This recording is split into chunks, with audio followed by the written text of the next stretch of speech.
물론 성경을 쓰신 성삼위 하나님이 돼야 되겠지만 오늘 여기서의 너는 누군가 하면 사도 바울입니다. 사도 바울은 베냐민 지파에 속한 히브리인이었습니다. 그는 태어나면서부터 로마 시민이었다고 성경은 기록합니다. 바울을 신문하던 천부장도 로마 시민권을 많은 돈을 주고 샀던 것으로 미루어 보건대 로마 시민권은 아무에게나 주는 것이 아니었습니다.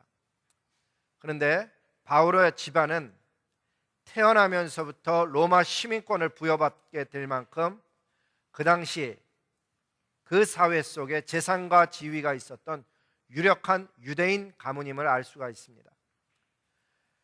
바울의 신앙 배경은 유대인 가운데서도 가장 율법에 엄하다는 바리새파에 속하여서 자라났습니다.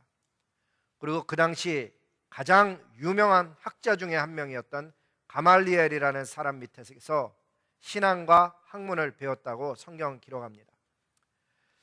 따라서 그가 보기에는 사람들을 선동하다가 십자가에 죽은 한 목수의 인생을 놓고 사람들이 메시아라고 믿는 것, 따르는 것을 도저히 용납할 수 없는 그것은 이단의 행위였습니다. 그래서 어느 날 그는 예수님을 믿는다는 다른 유대인들을 예루살렘으로 잡아가기 위해서 다메섹에 가던 도중에 하늘로서 빛이 비추고 사울아 사울아 어찌하여 내가 나를 핍박하느냐 라는 예수님의 소리를 듣게 되었고 눈이 잠시 멀게 되었습니다. 다메섹에 있는 아나니아라 하는 그리스도의 제자를 만났고 그가 안수하여서 사울의 눈을 뜨게 해준 후에 이방인을 위한 예수님의 택한 그릇으로서 사역할 수 있도록 침례를 주었습니다. 그 후에 사도 바울은 다메섹에 가는 길에서 예수님께서 직접 하신 말씀, 그것을 평생의 사역의 주제로 삼았습니다. 그 주제가 바로 오늘 본문이라 하는 것입니다. 우리 본문을 오늘 다시 한번 차분하게 읽어보겠습니다. 시작.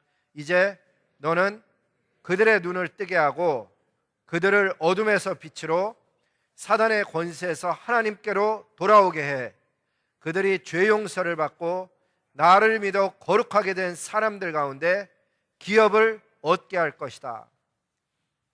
이 말씀을 잘 보면 네 가지 사명이 주어져 있습니다.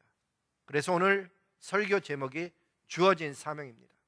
첫째는 그들의 눈을 뜨게 하는 것, 두 번째는 그들을 어둠에서 빛으로 인도해내는 것, 세 번째는 사단의 권세에서 하나님께 유대인과 이방인들을 돌아오게 하는 것, 특별히 유대인과 이방인들이 죄 용서를 받고 예수님을 믿어 기업을 얻게 하는 것이 사도 바울이 받은 사명입니다.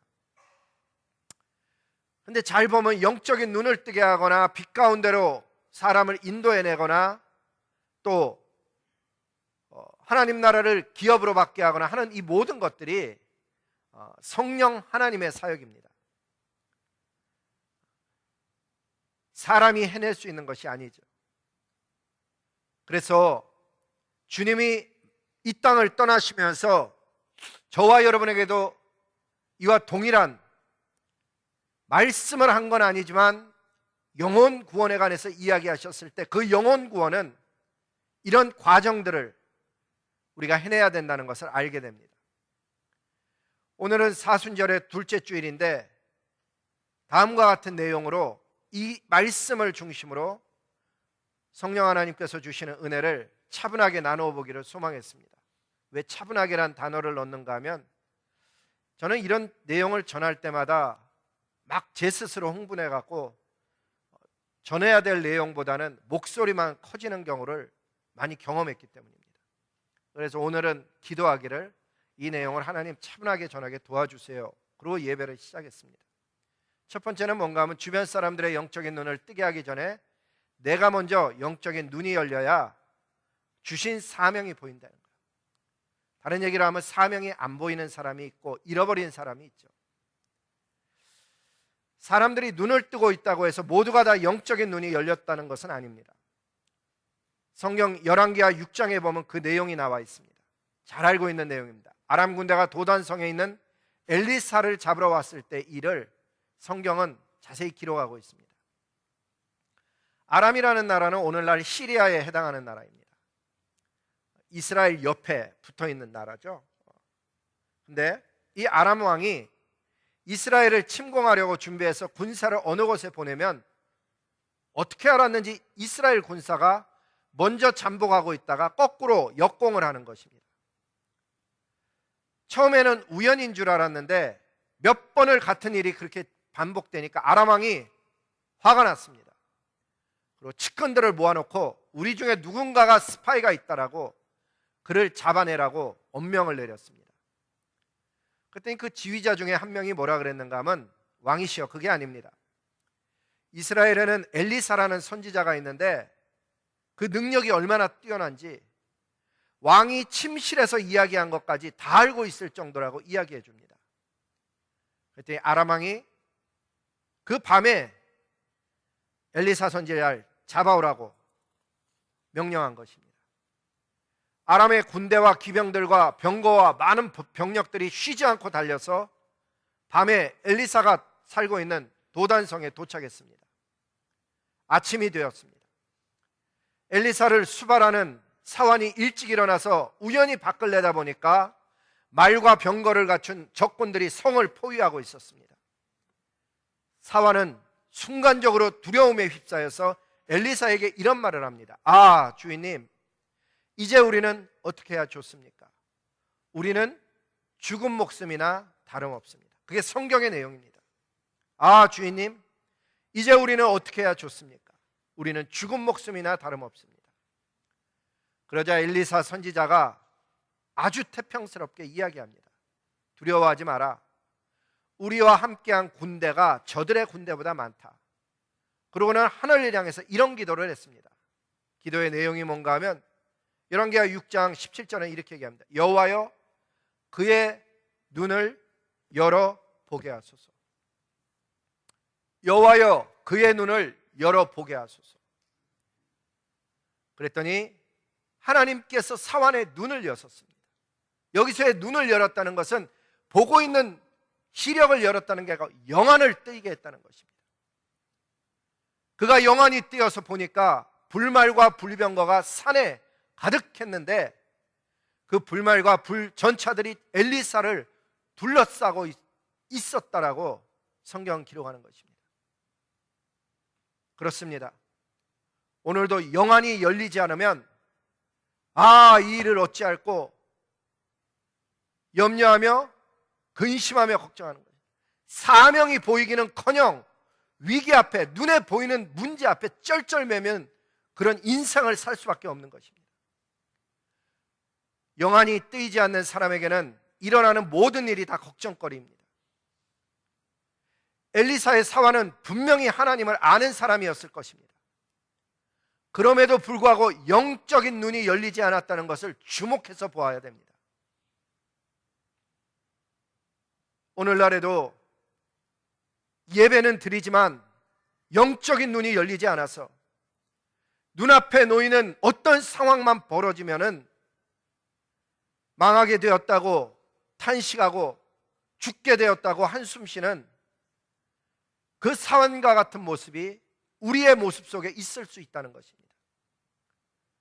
사랑하는 성도 여러분, 오늘 이 아침은 그냥 똑같은 아침이 아닙니다. 하나님께서 우리를 만나주시는 시간인데 그 하나님은 저와 여러분의 영안이 띄어져서 정말 영적인 눈이 열려서 우리에게 일어나고 있는 상황 가운데서 하나님께서 주시는 위대한 사명과 영원한 하나님 나라의 기업을 우리가 볼 수 있기를 하나님은 원하신다는 사실입니다. 기도하기는 오늘을 사는 저와 여러분이 다른 사람의 영적인 눈을 뜨게 하기 전에 먼저 우리가 영안이 열려져서 나를 보호하시고 도우시고 사명을 이루어가게 도와주시는 하나님의 손길을 먼저 볼 수 있기를 소원하는 것입니다. 그 하나님의 영적인 눈이 열리면 두려움 없어집니다. 어떤 문제를 만나도 담대한 신앙인의 모습으로 살아갈 수 있게 되는 것입니다. 하나님께서 자녀를 맡기시고 비즈니스를 맡기고 사역을 맡겼는데 소원하기는 먼저 저와 여러분이 영안이 띄어져서 내 사업을 붙들고 계신 하나님의 손길을 봐야 되고, 내 자녀의 앞날을 붙들고 계시는 하나님을 봐야 되고, 이 교회를 붙들고 계시고 사역을 붙들고 계시는 하나님을 본다면은 우리는 좀 다른 삶을 살아가게 된다 하는 것입니다. 그렇게 될 수 있기를 주님의 이름으로 복을 빕니다. 두 번째는 주변 사람들을 어둠에서 빛으로 인도해내기 전에 먼저 내가 어둠에서 빛으로 나와야만 합니다. 그래야 사명을 이룰 수가 있습니다. 여러분, 어둠 가운데 있어 본 적이 있는가 모르겠습니다. 또아까소에 선교하러 갔을 때 하늘의 별만 보이고 전등 하나 없는 산길을 걸어보니까 빛이라는 것이 얼마나 중요한지, 진짜 칠흑 같은 앞이 보이지 않는 그런 길을 경험해 보았습니다. 그렇습니다. 어둠 가운데 있으면 길이 안 보입니다. 내 인생을 어디로 가야 되는지, 뭘 하며 살아야 되는지, 앞으로 내 인생은 어디로 가고 있는 것인지, 마음속에 어둠이 있으므로 눈에 보이는 길이 안 보이는 것입니다. 요엘 선지자님이 이런 이야기를 합니다. 그들이 낮에 어둠을 만나고, 이상한 말이죠. 낮에 어둠을 만난다는 얘기는 분명히 낮인데 어디로 가야 되는지를 모른다는 얘기입니다. 대낮에도 밤처럼 더듬는 인생을 이야기하는 것을 보게 됩니다. 이 이야기는 영적인 이야기입니다. 낮임에도 불구하고 마음이 어두워서 어떻게 살아가야 되는지, 내가 어디로 가야 되는지, 무엇을 해야 되는지를 모르는 모습을 기록했기 때문에 더듬는 인생, 헤매는 인생을 살아가게 된다 하는 것입니다. 인생길 걸어가면서 주어진 사명, 받은 비전이 무엇인지를 알고 인생길을 걸어가는 사람, 행복한 사람입니다. 자기의 삶에 온 힘을 다해서 부를 노래가 있는, 섬기는 하나님을 만난 사람, 자기의 생명까지도 바칠 만한 가치를 발견한 사람은 행복한 사람입니다. 많은 사람들이 의외로 꿈, 사명 잃어버리고 살아갑니다. 사랑하는 성도 여러분, 이 사순절 기간에 주님께 가까이 나아가 꿈과 사명을 새롭게 발견할 수 있기를 정말 주님의 이름으로 복을 빕니다. 어떤 분들은 이제 와서 꿈과 사명을 찾기에는 너무 나이가 들었다고, 너무 늦었다고 생각합니다. 그런데 제가 최근에 이런 글을 보았습니다. 그 WHO가 했는데 had declared that 65 years old, 65세 된 사람이 still young이라고 컨시더 한다는 거예요. 나이를 해놨는데 그 밑에 한번 보세요. 내가 어느 그룹에 속하고 있는지. 18살서부터 65세가 young people이에요. 이 중에 young people을 갓 벗어난 분은 별로 몇 분 안 될 거예요. 옆에 분 한번 보세요. So young.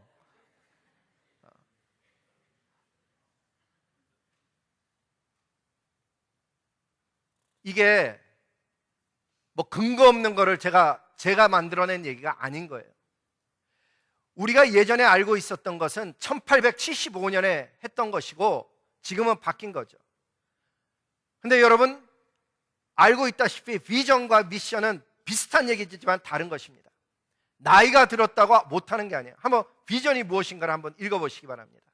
비전은 the ability to think about or plan the future. 우리 앞에 보이는 것들을 볼 수 있는 능력인 거예요. 그게 없으면은 헤매는 거죠. 위즈덤이에요. 반면에 미션은 어떤 중요한 어사인먼트를 해내는, 그 목적을 이루어내는 과정인 거예요. 한마디로 비전은 뭐라 할 수 있는가 하면 미션을 이루어진 모습이에요. 미션이 이루어진 모습이 비전인 거예요. 청사진인 거예요. 비전은 비주얼한 거예요. 내가 어디로 가야 되는가를 보고 가는 거예요. 반면에 미션은 밸류를 따라서 행동하는 방식이에요. 내가 지금 뭐 해야 되지? 이 밸류를 따라서 내가 뭐 해야 되지를 깨달으면 그 사람은 미션을 행하고 있는 거예요. 우리 한마음교회 미션이 뭐예요? 한마음교회 비전이 뭐예요? 먼저 한마음교회에 주어진 미션을 보면 십자가, 부활, 재림 전하는 거예요. 그게 이루어진 모습, 비전은 어떤 것을 이야기하는 것일까? 비전은 이렇게 전하면 하나님의 교회가 세워지고 또 하나님과 이웃을 사랑하게 되고 제자를 양육하게 되는 거예요. 바로 앞에 나오는 PPT인데 이 모두가 다 어둠에서 빛으로 나오는 거기에서부터 시작이 되는 겁니다. 지난 한 주간 우리가 특별 새벽 기도 했잖아요.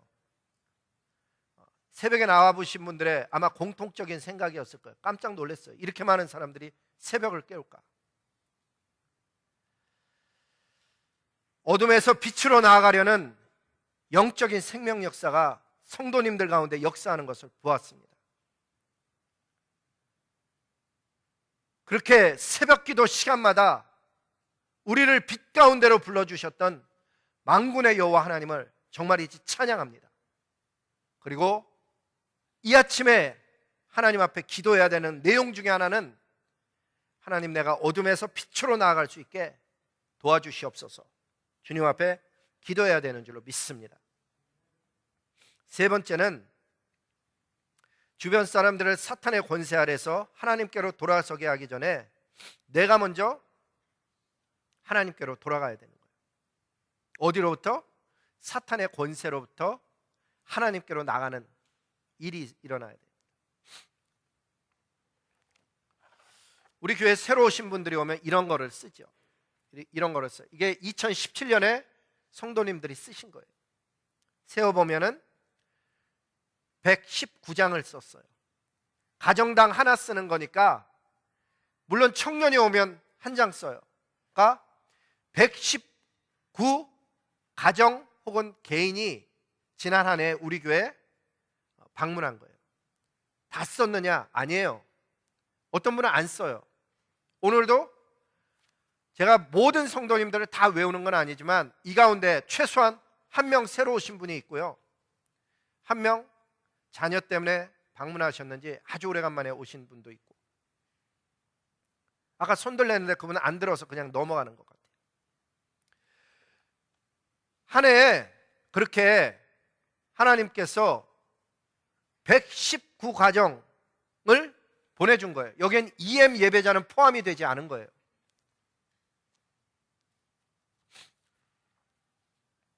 올해도 확인해 보니까 지난 1, 2월 달에 방문자들도 있고 등록한 사람들도 있잖아요. 지난해보다 더 많은 분들을 보내주고 계셔요. 그렇다면 이런 질문을 해볼 수 있는 거예요. 하나님께서는 어떤 것 혹은 무엇을 기대하시고 그렇게 많은 가정과 교인을 이 한마음교회로 보내고 계실까? 하나님께서 무엇을 기대하실까 하는 거예요. 아마 우리 각 사람이 답을 각기 다르게 이야기할 수 있겠어요. 그리고 그 중에 하나는 하나님이 원하시는 것이 무엇인가 하면 사단의 권세 아래에 있는 인생들을 하나님께로 돌아가게 하는 복음 사명 잘 이루라고 우리에게 그 영혼을 맡기시고 계시는 것은 분명한 듯합니다. 그렇습니다. 우리 한마음교회에 부여된 태스크는 분명히 사단의 권세 아래에 있는 가정과 개인을 하나님께로 돌아가게 하는 영혼 구원의 사명이 있습니다. 제가 지난주에 귀국하시는 우리 성도님 만나서 그동안 정말 수고하셔서 함께 식사하자 그래서 같이 식사하는데 그분 가정이 그러는 거예요. 이 한마음교회 와서 너무 많은 은혜를 받았다고 간증하고 가셨어요.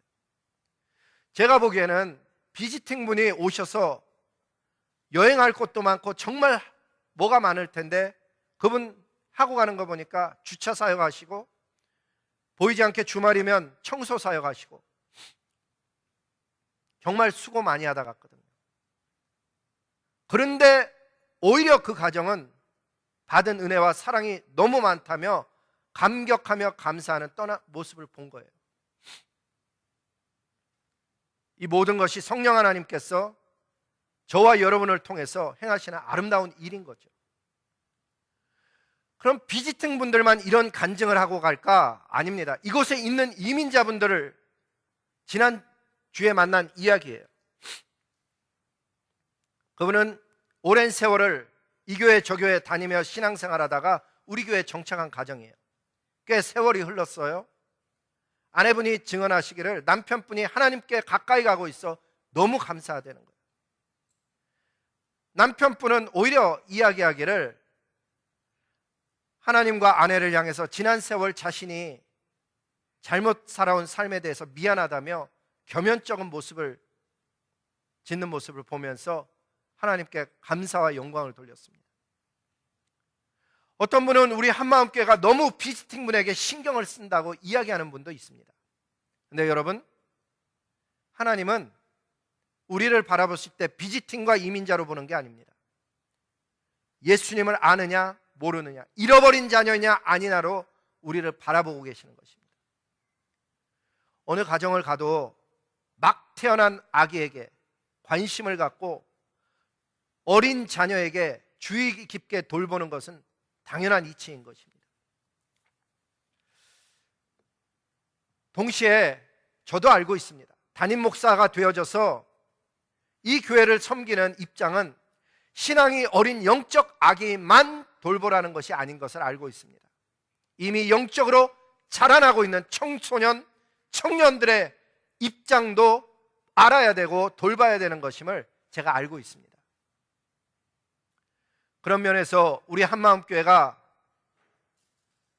너무 비지팅 분에게 관심을 갖는 것 아니냐는 이야기도 제가 귀담아 듣고 있습니다.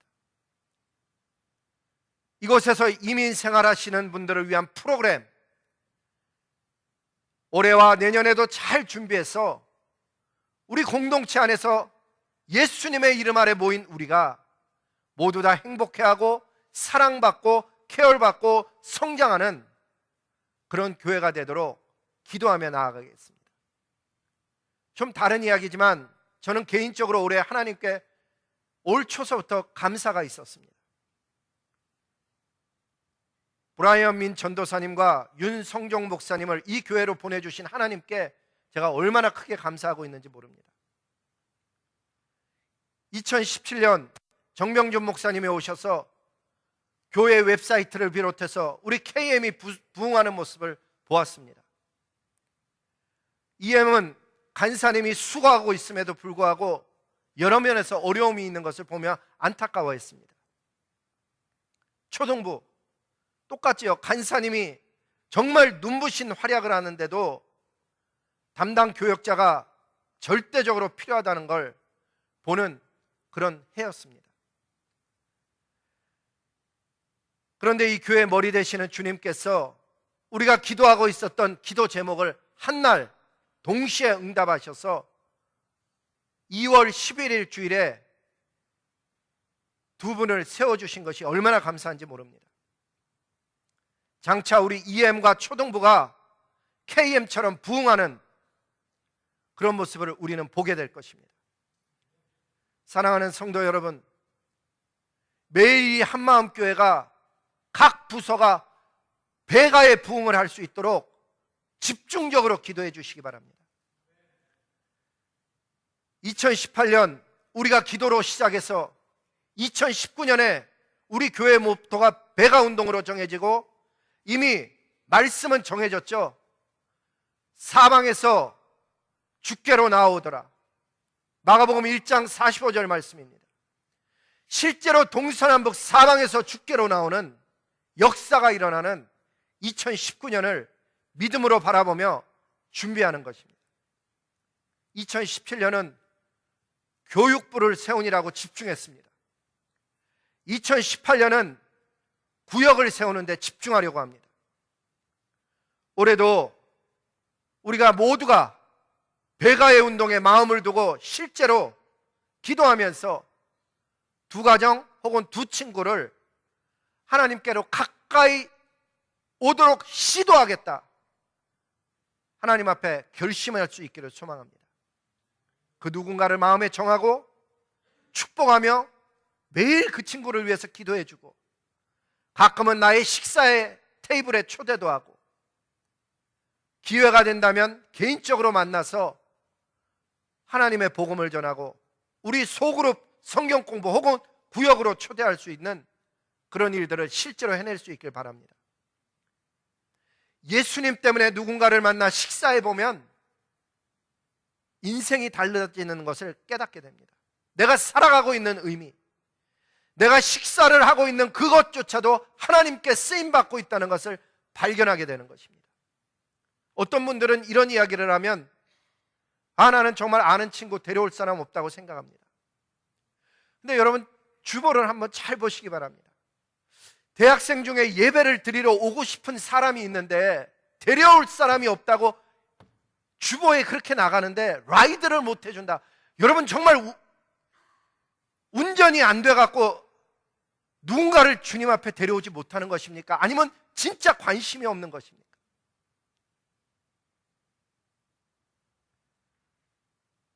저는 어느 주일날 제가 설교 안 하는 주일 라이드를 가고 싶다는 생각을 해봅니다.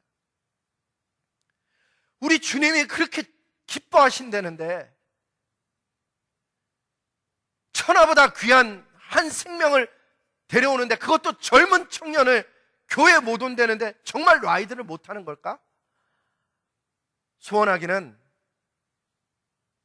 하나님 앞에 우리가 뜨거운 신앙을 가지고 내가 운전할 수 있는 기간 동안은 누군가를 데리고 하나님 앞에 나오겠다는 삶으로 바뀌어지기를 소망하는 것입니다.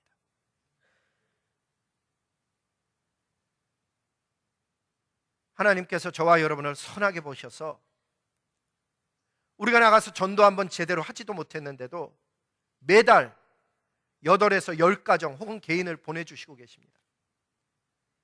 그렇게 맡기시는 하나님의 마음을 정말 잘 헤아려서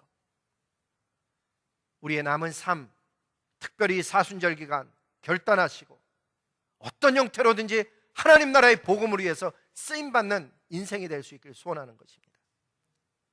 마지막은 주변 사람에게 죄사함의 회개와 하나님 나라를 기업으로 받게 하기 위해서 나누기 전에 내가 먼저 사명을 이루며 살아가야 기업을 받게 되는 것입니다.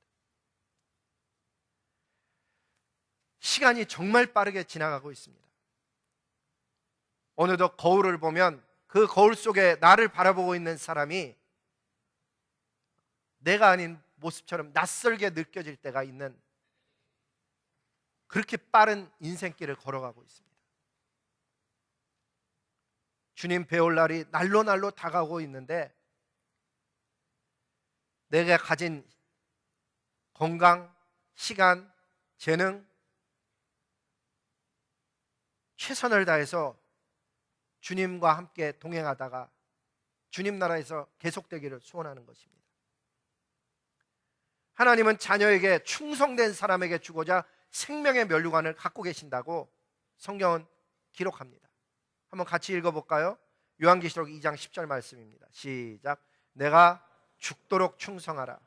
그리하면 내가 생명의 면류관을 내게 주리라.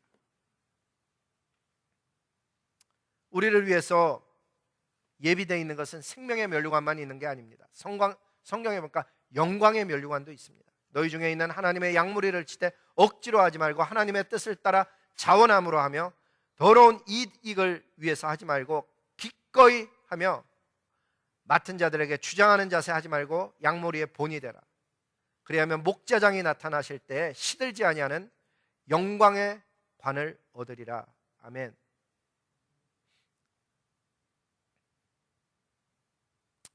이 말씀은 목회하는 목사님들이 1차적인 대상자임은 틀림없습니다.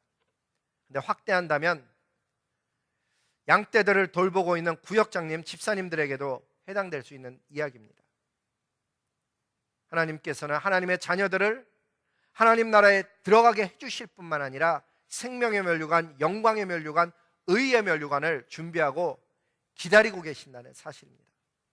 성경에 보니까 이렇게 되어 있습니다. 이제후로는 나를 위하여 의의 면류관이 예비되었으므로 주 곧 의로우신 재판장이 그날에 내게 주실 것이며 내게만 아니라 사도 바울에게만 아니라 주의 나타나심을 사모하는 모든 자에게 도리니라.